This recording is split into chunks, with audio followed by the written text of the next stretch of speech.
হায় হায়, এ আমি কাদের দেখছি! এত প্লেয়ার শোরুমে কেন? এরা কি আমার মতো শৌখিন জিনিসপত্র ক্রয় করতে এসেছে নাকি? না না, এরাও তো শোপিস দেখি। আসলে যার যেমন পছন্দ সে তেমন এখান থেকে কিনে নিয়ে যায়। খুব ভালো একটা শোরুম। তো সেই শোরুমে আমি এসে এই প্লেয়ারদের দেখতে পেলাম। Welcome, welcome my new blog. আমি শিবানী, আপনাদের জন্য আজকে আবার নতুন একটা ব্লগ নিয়ে হাজির হয়েছি। তো কে কেমন আছেন, কোথা থেকে দেখছেন অবশ্যই জানাবেন। তো এই যে চলে গিয়েছিলাম নিউ মার্কেট রোজমেরি একটা শোরুমে। আমরা নিউ মার্কেটের ভিতর থেকে আসার সময় বেরিয়ে এটা আসতে ডান হাতে যেতে দেখলাম সোনাডাঙ্গা থেকে মাত্র হেঁটে যেতে 5-7 মিনিটের দূরত্ব।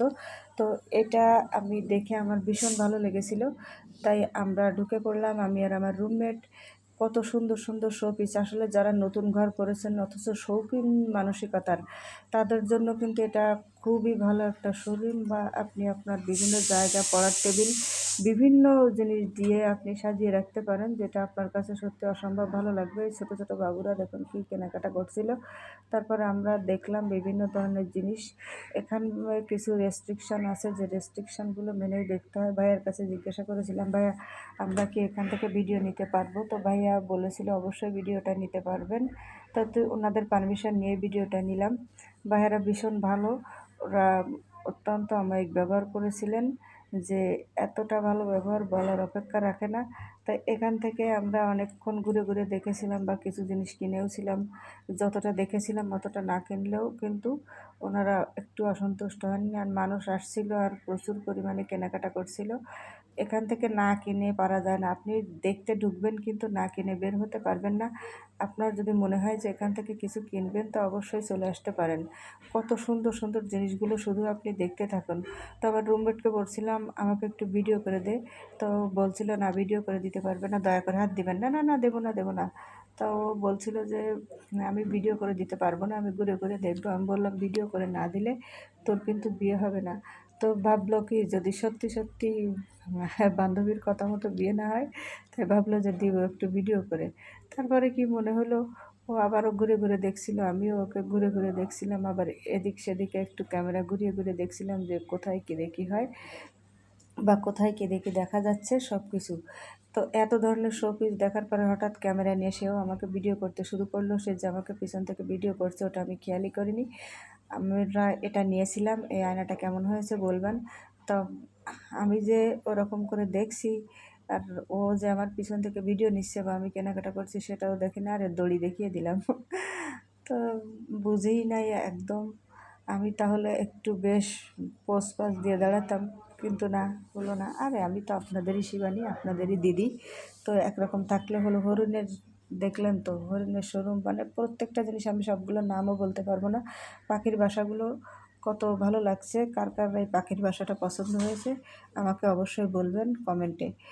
যদিও আমার ব্লগ দেখে না কেউ, তারপরেও আমি ফাও ফাও প্রশ্ন করে যাচ্ছি। ফাও ফাও প্রশ্ন করাই বলবো, কারণ এই প্রশ্নের উত্তরগুলো কখনো আমি পাবো না। কেউ সাউন্ড লেস করে দেখবেন, আবার কেউ হচ্ছে ভিডিও ছেড়ে রেখে অন্যদিকে চলে যাবেন।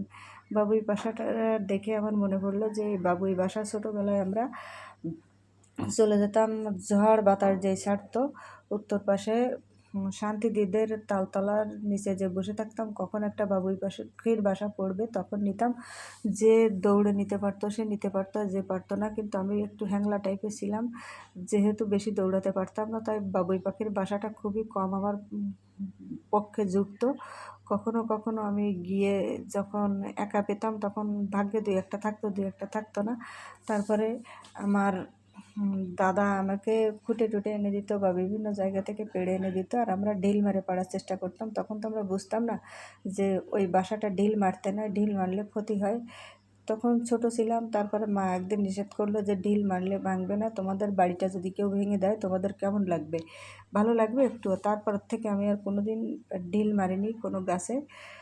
আমার বাবাও পছন্দ করতো না এগুলো, আর আমার দাদারা বলতো যে তোমাকে খুঁটে এনে দেবো বাবুই পাখির বাসা, অর্থাৎ কুড়িয়ে এনে দেবো। তো কুড়িয়ে এনে দিলে তুমি আর ওরকম নিবা না। তারপর আমি আর ওরা আমাকে এনে দিত, নেওয়া হয়নি পাখির বাসাটা, কিন্তু আমরা নিয়েছিলাম। তো যাই হোক, আপনাদের কেমন লাগছে এই শোরুমটা জানাবেন। আর ছোটোবেলায় দুরন্ত থাকলেও কখনো কারো কোনো ক্ষতি করিনি। আপনারা কে কেমন দুরন্ত ছিলেন আর এই যে আপনি ব্রেসলেট, আংটি, শৌখিনতায় ভরপুর এই জায়গাটা সব কিছু পাবেন। আমার রুমমেটের আবার ব্রেসলেট পছন্দ, ওর হাতটা সুন্দর, নেলগুলোও সুন্দর, ব্রেসলেটটা পরলে সুন্দর লাগবে, তাই আমরা ব্রেসলেটটা নিলাম। আর যেহেতু আমি বরাবরই খুলনার বাংলাদেশি, তাই আপনাদের মতো অত সুন্দর করে কথা বলতে পারি না। আমি আমার মতো করেই কথা বলে যাচ্ছি। আশা করি কারো বুঝতে অসুবিধা হচ্ছে না। আর যদি অসুবিধা হয় আমাকে বলবেন, আমি অবশ্যই জানাবো আপনাদের। তো আবার আমার রুমমেট কি দেখছে, হ্যাঁ একটা চুড়ি দেখলো, তো আমরা অবশেষে এবার কিন্তু আর কতক্ষণ থাকবো আমি জানি না। হ্যাঁ, বেরিয়ে যাচ্ছি। ভালো থাকবেন, সুস্থ থাকবেন, দেখা হবে পরবর্তী ব্লগে। ততক্ষণ আপনাদের সুস্বাস্থ্য ও দীর্ঘায়ু কামনা করি। টাটা।